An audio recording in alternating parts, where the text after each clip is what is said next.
com a pandemia de uma forma geral, esse seria o principal problema? Porque assim, eu particularmente, eu avalio que sim.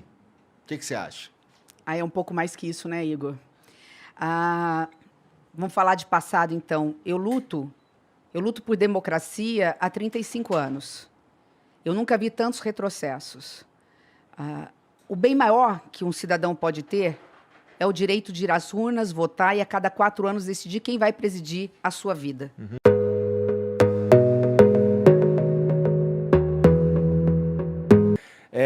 Mas tem alguém que tem alguém sendo processado ou qual que é o processo para você pegar o cara que ia ganhar dinheiro com isso? Quem é que ia ganhar dinheiro com isso?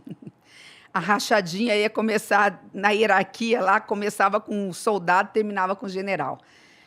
Nós tínhamos pelo menos 2 núcleos temos pelo menos 2 núcleos, ou tínhamos, no Ministério da Saúde. Eu não sei se vocês se lembram, nós estamos falando de um general que assumiu a pasta, né? E então você tinha o núcleo político dos esquemas de corrupção, que não vem deste governo, diga-se de passagem, vem do passado, né? E você tinha um núcleo ali da área militar.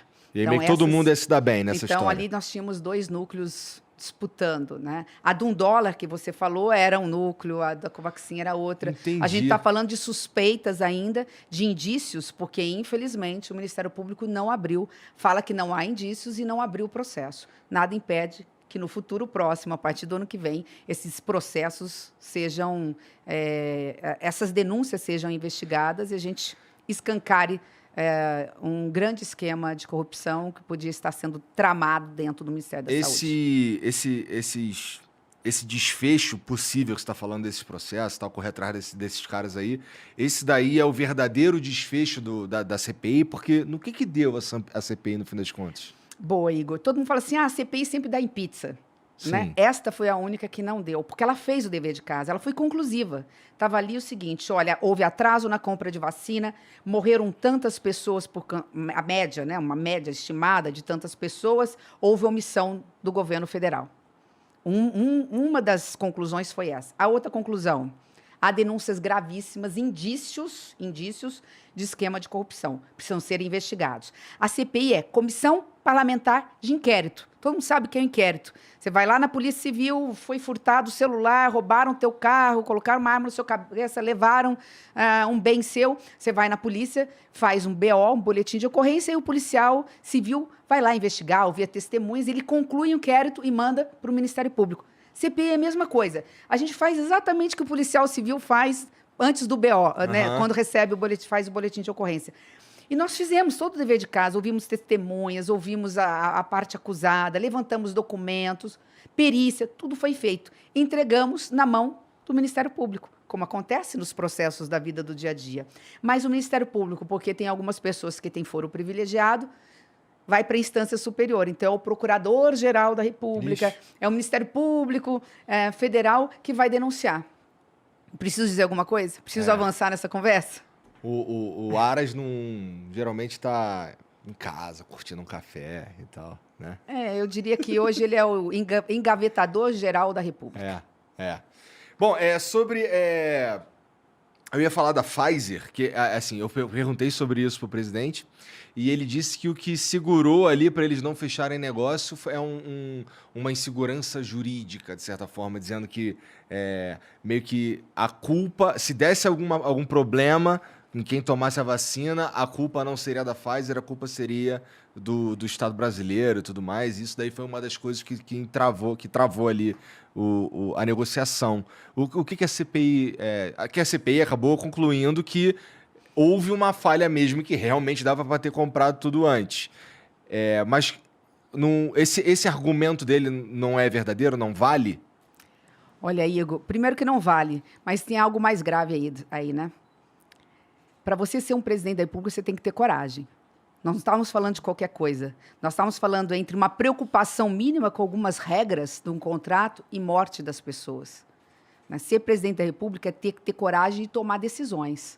Num caso desse, toma-se as decisões, depois se discute. Não é verdade, mas ainda que fosse. Quero dizer que essa é uma desculpa esfarrapada e uma desculpa de alguém que é indiferente com a dor alheia.